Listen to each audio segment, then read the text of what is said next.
Hai, ini aku. Gimana kabar teman-teman? Aku harap kalian sehat dan baik-baik aja ya. Di episode 185 ini akan membahas mengenai topik hasil pengumuman dan cerita lebih detail.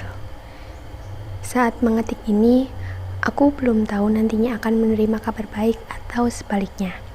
Tapi, semoga aku lolos. Kali ini, aku juga ingin bercerita lebih lanjut tentang tes SKD-ku. Oke ya Rebun, alhamdulillah tanggal 18 November 2024 kemarin aku udah menerima pengumuman terkait tes SKD-ku. Tapi di sini aku mau ceritain dulu tentang gimana pelaksanaan SKD-ku di akhir Oktober lalu. So, dengerin sampai akhir ya Rebun. Jadi gini, waktu itu karena lokasi tesku jauh dari rumah dan aku belum pernah ke daerah sana, alhasil aku berangkat tes dianterin sama ayah naik motor. Waktu tempuhnya sekitar 2 jam.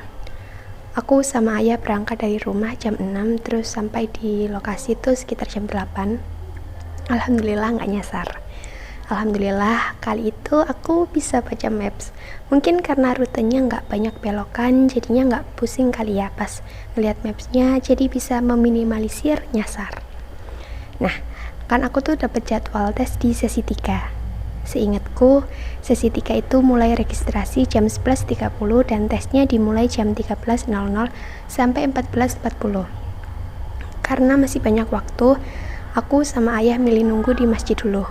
Singkat cerita, itu kan kurang lebih ada waktu 3 jaman buat aku nunggu registrasi. Nah, 1 jam pertama itu aku bingung, toleh-toleh, aku harus ngapain, kayak gabut aja gitu. Habis itu aku sama ayah makan roti, terus aku beli pentol di depan masjid. Habis itu aku main HP sambil baca materi-materi yang udah lama aku simpen di HP tapi belum pernah aku baca. Jadi waktu itu baru aku baca. Tapi ternyata pada akhirnya materi-materi yang aku pelajari di waktu menjelang registrasi itu nggak ada yang keluar sama sekali. It's okay. Habis baca materi sebentar, aku bersih-bersih dan mempersiapkan diri untuk registrasi. Setelah nyelesain urusan, aku dianterin ayah ke gerbang yang lebih dekat sama tempat registrasi. Sekitar jam 11:30 aku ke sana dan wah itu panas banget. Tapi alhamdulillah gak perlu jalan lama untuk sampai di tempat registrasi. Ternyata pas registrasi itu terbilang cepet loh Yorobun. Meskipun harus nunggu giliran tapi itu gak lama. Aku masukkan ke ruang tunggu terus duduk nunggu giliran. Aku maju buat dicek kartu peserta sama KTP-nya, terus ke penitipan barang buat nitipin tas. Terus habis itu ada body check, terus ke tempat registrasi buat yang pakai diambil foto kita itu. Terus kalau udah oke, kitanya bakal dikasih pin peserta buat ujian nanti. Habis dapetin pin, masuk ke ruang steril. Nah, pas di sini tuh mungkin yang agak lama nunggunya, tapi yang gak kerasa selama itu juga.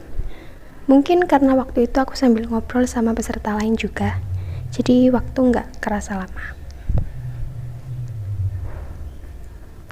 Pas sudah menjelang jam mulai ujian, semua peserta disuruh naik ke lantai 2 buat masuk ke ruang ujian.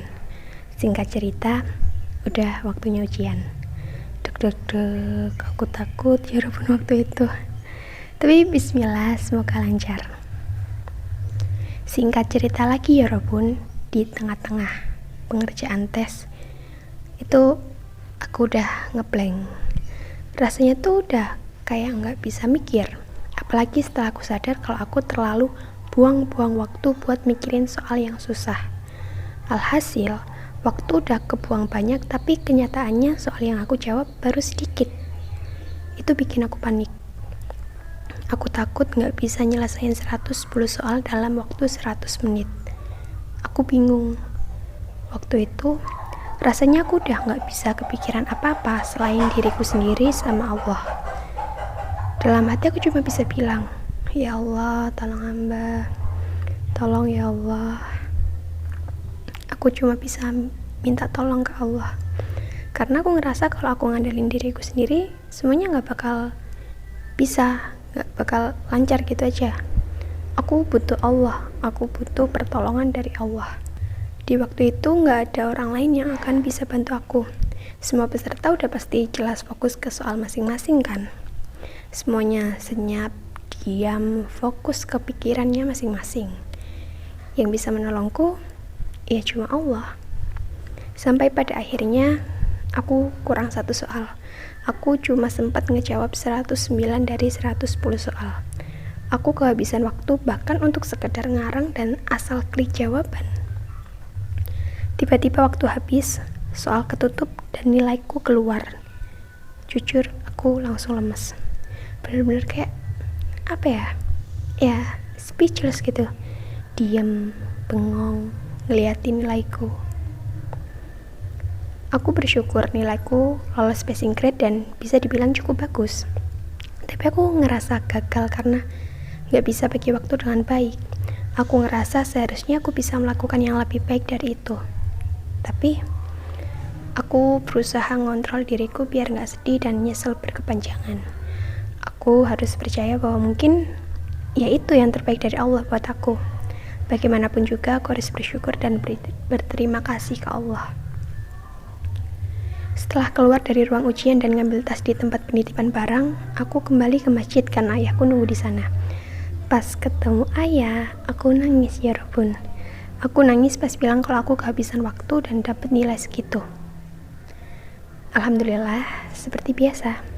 Ayah nggak nyalahin aku, ayah bilang kalau nilaiku udah bagus, ayah ngasih respon yang baik. Aku bersyukur akan hal itu. Singkat cerita, aku sama ayah beli es terus jalan pulang. Tadinya mau beli makan dulu, tapi tiba-tiba mendung dan karena takut bakal kehujanan, alhasil kami memutuskan untuk langsung pulang dan beli bakso di tempat yang udah mendekati rumah. Soalnya rute perjalanan yang harus kami lewati itu banyak ketemu sama alas. Alas itu apa ya? Kayak semacam hutan gitu kali ya sebutannya. Pokoknya banyak pohon-pohon gitu. Agak serem kalau sepi, apalagi misalnya ditambah hujan. Makanya aku sama ayah pengen cepet-cepet sampai rumah. Singkat cerita, alhamdulillah sekitar jam 6 kami tiba di rumah. Nah, gitu deh ya Robun sekilas tentang hari HSKD ku. Sekarang lanjut ke cerita pas pengumuman kemarin ya. Jadi kan masa pengumuman hasil SKD itu tanggal 17 sampai 19 November. Tadinya aku kira bakal dapat pengumuman di tanggal 19. Tapi ternyata di tanggal 18 udah keluar pengumumannya. Sekitar jam 6 habis maghrib, setelah dapat info di grup, aku langsung buka website buat cek hasilku gimana. Ya Robun tahu, alhamdulillah ya Robun, aku berhasil. Aku dinyatakan lolos SKD dan dapat melanjutkan ke SKP. Alhamdulillah ya Allah. Rasanya kayak masih nggak percaya ternyata aku masuk rankingan. Aku nangis setelah baca pengumuman itu. Terus pas udah bisa berhenti nangisku, aku nyamperin ibu di kamar buat ngasih tahu kalau aku lolos. Ibuku seneng dan bersyukur sama Allah karena aku lolos ke SKP.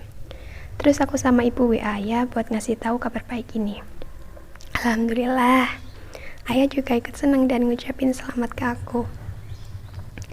Keberhasilan aku ini bukan semata-mata karena usahaku sendiri, tapi ini juga berkat pertolongan dari Allah, berkat doa-doa dari ibu dan ayah, sekaligus doa baik dari keluarga aku yang lainnya dan orang-orang yang juga ikut mendoakan. Alhamdulillah, ya Robun, akhirnya aku bisa diberikan kesempatan sama Allah buat bisa lolos ke SKD dan melanjutkan langkah ke SKP. Semoga nanti tesnya berjalan dengan lancar dan aku bisa lolos sampai akhir ya. Nanti kapan-kapan aku cerita lagi ke ya Robun. Terima kasih ya Robun udah mendengarkan ceritaku. Terima kasih telah mendoakanku. Selamat juga kepada ya Robun yang udah lolos ke SKD dan lanjut ke SKP. Tetap semangat buat ya Robun yang belum lolos ke SKP. Semoga ada jalan lain yang lebih baik dan membahagiakan untuk ya Robun. Bismillah, kesuksesan untuk kita semua ya Robun. Ya udah segitu dulu ya, jangan lupa makan malam. Sampai ketemu di episode selanjutnya. Enjoy your dinner ya Robun.